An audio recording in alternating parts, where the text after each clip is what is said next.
Tengan todos muy buenas tardes y sean bienvenidos a un especial de inteligencia económica. En esta oportunidad evaluaremos el tema de la autocorrelación a partir de 3 métodos para su detección. El primero es la prueba de Gary, también conocida como la prueba de rachas. En segunda instancia evaluaremos la estadística Durbin-Watson. Y tercero, estableceremos el análisis a partir de la prueba general de Preuss-Godfrey. Para tal efecto, trabajaremos con una base de datos hipotética que comprende información anualizada entre 1970 y 2016 correspondiente a las variables PIB y corrupción. Lo primero que haremos será obtener una estimación lineal del PIB en función de la corrupción, a partir de la cual encontraremos los errores residuales. Para tal efecto nos vamos a la opción Datos, Análisis de datos, Regresión. Señalamos los datos correspondientes al PIB en el rango Y de entrada y en el rango X de entrada seleccionamos los datos correspondientes a la corrupción. Damos clic en la opción Rótulos y damos Aceptar. La regresión nos permite obtener los siguientes resultados. En primer lugar, el indicador del coeficiente de determinación apenas supera la estadística del 9%, lo que implica que hay una muy baja capacidad explicativa en este modelo. El valor de la F se encuentra por debajo del 5%, lo que implica que el resultado es similar al alcanzado en la prueba TED Students, que en particular nos establece un alto nivel de confianza. Vamos a calcularlo. La confianza, en este caso, se incrementa cuando nuestro nivel de probabilidad se encuentra por debajo del 5%. Para tal efecto, lo calculamos como 1 menos, abrimos paréntesis, el valor de la probabilidad dividido entre las dos colas. Lo expresamos como un porcentaje, lo que nos establece que al 98.03% de confianza la corrupción es significativa en la explicación del crecimiento económico, y el signo nos da cuenta de que existe una relación inversa entre la corrupción y el crecimiento económico. En particular, por cada unidad que se incremente la corrupción, el crecimiento de la economía se reduce en 38.595 unidades monetarias, manteniéndose todo lo demás constante. Vamos a tomar estos coeficientes, los vamos a copiar y los vamos a pegar para nuestros cálculos. Lo que vamos a hacer es obtener un PIB estimado. El PIB estimado no será otra cosa sino el valor del intercepto más el valor de la pendiente multiplicada por los casos de corrupción. Vamos a fijar tanto el indicador de el intercepto como la pendiente con F4 y la proyectamos. Luego eso nos permitirá obtener la estadística de errores. Yo le voy a denominar E sub T. Y diremos que el error es igual al PIB menos su versión estimada. Proyectamos y obtenemos la estadística de los errores. La prueba de rachas me dice que debo determinar los signos que tienen los errores, por lo tanto los voy a ubicar aparte. Entonces, el signo del primer error es negativo, segundo negativo y así sucesivamente. Voy identificando los errores así como las rachas de duración de los signos de esos errores. He identificado 22 errores negativos. A esto lo voy a llamar N2 y será igual a 22. Por lo tanto, N1, teniendo en cuenta que N total es igual a 47, me debe dar un N1 igual a 25. Confirmémoslo. 1, 2, 3, 4, 5, 6, 7, 8, 9, 10, 11, 12, 13, 14, 15, 16, 17, 18, 19, 20, 21, 22, 23, 24 y 25. Ok, siguiendo a Bujarati plantea que es necesario calcular N, N1, N2 y el número de rachas. Vamos a calcular entonces el número de rachas, que lo vamos a definir como R. Entonces, aquí tenemos una racha negativa, 2, 3, 4, 5, 6 rachas negativas, 7, 8, 9, 10, 11, 12. 12 rachas, 6 positivas, 6 negativas. ¿De acuerdo? Bujarati nos dice que debemos calcular una esperanza de la racha. Esperanza de la racha. Y dice que la esperanza de la racha se origina del producto de N1, N2 multiplicada por 2. Entonces, 2, N1, N2 me queda igual 2 por N1 por N2. Eso me da 1100. Después Bujarati dice que eso hay que dividirlo entre N. Dividirlo entre N y sumarle la unidad. Eso lo podemos hacer de una vez. Entonces, igual, este valor 1100 dividido entre n, cerramos paréntesis, más la unidad. Eso me da 24.40, la esperanza de la racha. ¿De acuerdo? Que sería dividir 1100 entre 47 más 1, la fórmula que aparece en Gujarati. Y ahora calcularemos la varianza. Esta proporción de la varianza ya la tenemos calculada, por lo tanto me voy a enfocar en lo que hay en el interior del paréntesis, es decir, el mismo producto menos n.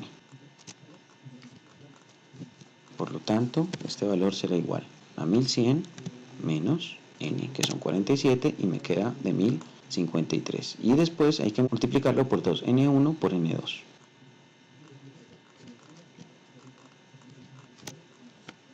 Que sería 1100 multiplicado por 1053. Ya tengo esta expresión. Ahora debo sacar n cuadrado.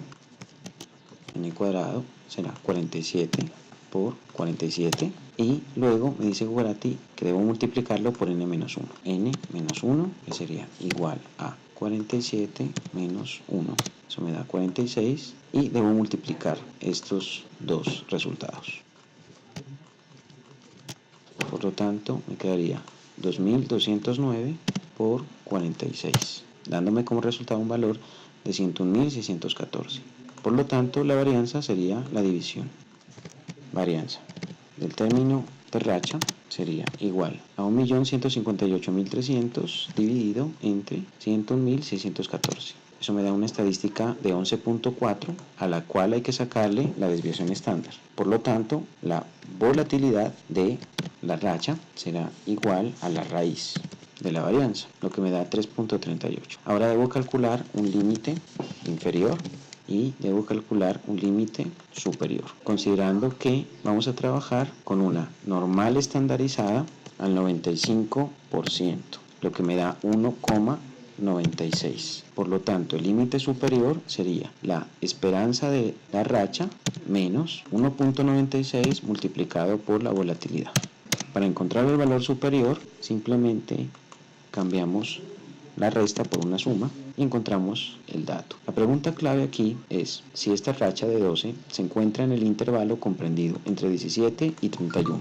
Al 95% de confianza podemos darnos cuenta que como la racha no está comprendida en este intervalo, no podemos aceptar la hipótesis que plantea que no existen problemas de autocorrelación.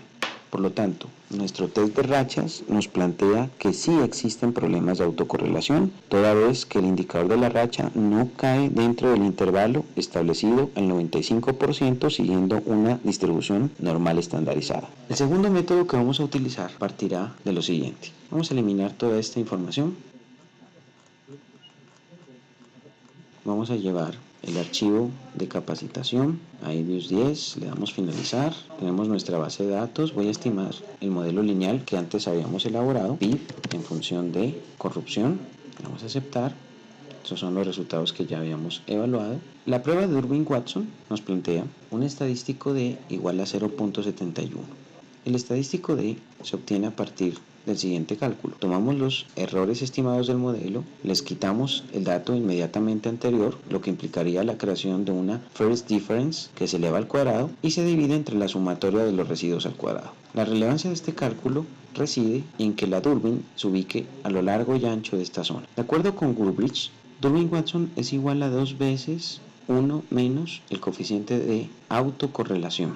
El coeficiente de autocorrelación es el coeficiente que se obtiene en una regresión en donde nosotros explicamos los errores de un modelo en función de los errores pasados del modelo, omitiendo el término de intercepto. Para nosotros no es difícil establecer que si este valor se acerca a 0, es estadísticamente cercano a 0. 1 menos 0 nos da 1 y al multiplicarlo por 2, el valor de la Durbin converge a 2. Por lo tanto, al converger a 2 y tener un coeficiente de autocorrelación de 0, no existen problemas de autocorrelación ni positiva ni negativa. Sin embargo, si el coeficiente de autocorrelación que plantea Goodrich es un coeficiente negativo y elevado, el máximo valor que puede tomar es de 1, eso implicaría que 1 más 1 nos da 2, 2 por 2, 4, y eso establecería que el Durbin se va como máximo a un valor de 4. Eso implicaría la existencia de un problema de autocorrelación negativa, dado que el coeficiente ρ es negativo. Pero si el coeficiente ρ se vuelve un coeficiente igual a 1 positivo,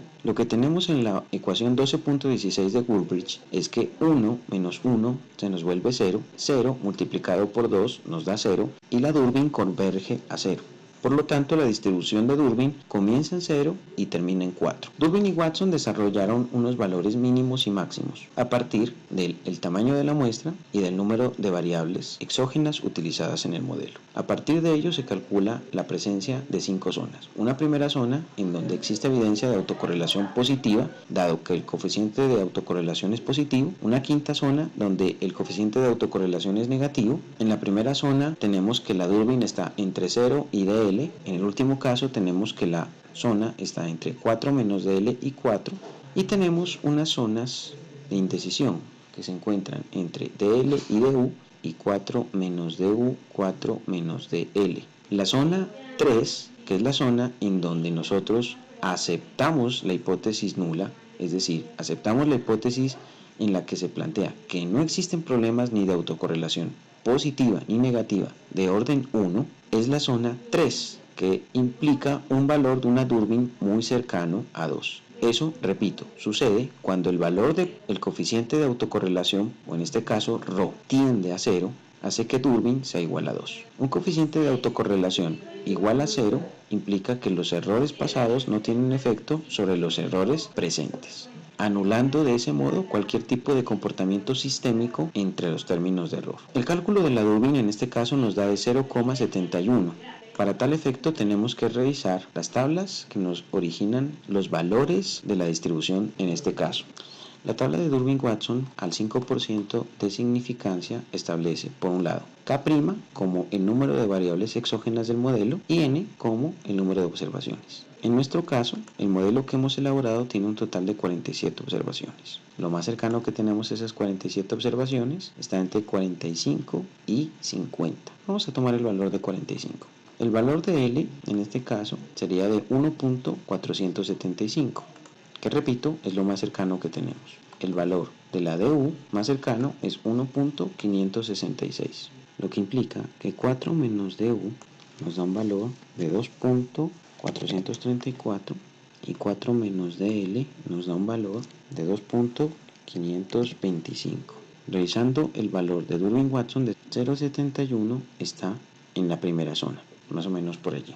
Por lo tanto, en este caso, debemos rechazar la hipótesis nula que plantea que no existen problemas. En este caso, existen problemas al 95% de confianza. Podríamos establecer que existen problemas de autocorrelación positiva. Es una conclusión a la que se ve llegado mediante la prueba de rachas. Finalmente, vamos a determinar a través de la prueba de Brush-Godfrey lo que sucede con esquemas autorregresivos de primer y segundo orden. Para tal efecto nos vamos a la opción View Residual Diagnostics, Serial Correlation and Tests. Colocamos el primer orden, lo que implica que hacemos una regresión alterna en donde explicamos los residuos del modelo en función de la corrupción y de los residuos retardados. Lo que se hace es evaluar la probabilidad del residuo retardado, que en este caso es de 0. Como este valor de 0 está por debajo del 5%, no podemos aceptar la hipótesis nula que plantea que no hay problemas de autocorrelación de orden 1. Es decir, que como el valor de probabilidad se encuentra por debajo del 5%, debemos rechazar H sub 0. Por lo tanto, lo que aceptamos es H sub 1, que plantea que el modelo tiene problemas de autocorrelación de orden 1. Si nosotros hacemos la evaluación de un orden 2, simplemente tenemos que seguir los mismos pasos y plantear que el retardo se hace de orden 2, lo que implica que hacemos la misma ecuación de residuos explicados en función de la corrupción, pero incluyendo un residuo retardado un periodo y un residuo retardado un segundo periodo. La evaluación se hace de manera conjunta mediante una prueba F que establece que como el valor de probabilidad se encuentra por debajo del 5%, no podemos aceptar la hipótesis nula que plantean que no existen problemas de autocorrelación. Por lo tanto, lo que hacemos es rechazar la hipótesis nula y aceptar la hipótesis alterna que plantea que existen problemas incluso de autocorrelación de orden 2 en este modelo. En conclusión, hemos revisado 3 pruebas de hipótesis. La primera la prueba de Gary, o la también denominada prueba de rachas, que nos estableció que el 95% de confianza el modelo tenía problemas de autocorrelación, dado que el indicador de la racha no caía dentro del intervalo calculado a partir de una normal estandarizada, al 95%. Como segundo, elaboramos el test de Durbin-Watson, para lo cual encontramos que la Durbin-Watson caía al 95% de confianza en la zona 1, en donde se rechaza la hipótesis nula porque existe evidencia de autocorrelación positiva. Finalmente, elaboramos un test de Peirce-Godfrey, tanto a primer como a segundo orden, que demostró que el modelo tenía autocorrelación de orden 1 y de orden 2. Por favor, si existen inquietudes, dejarlas en la caja de comentarios. Muchas gracias por su atención.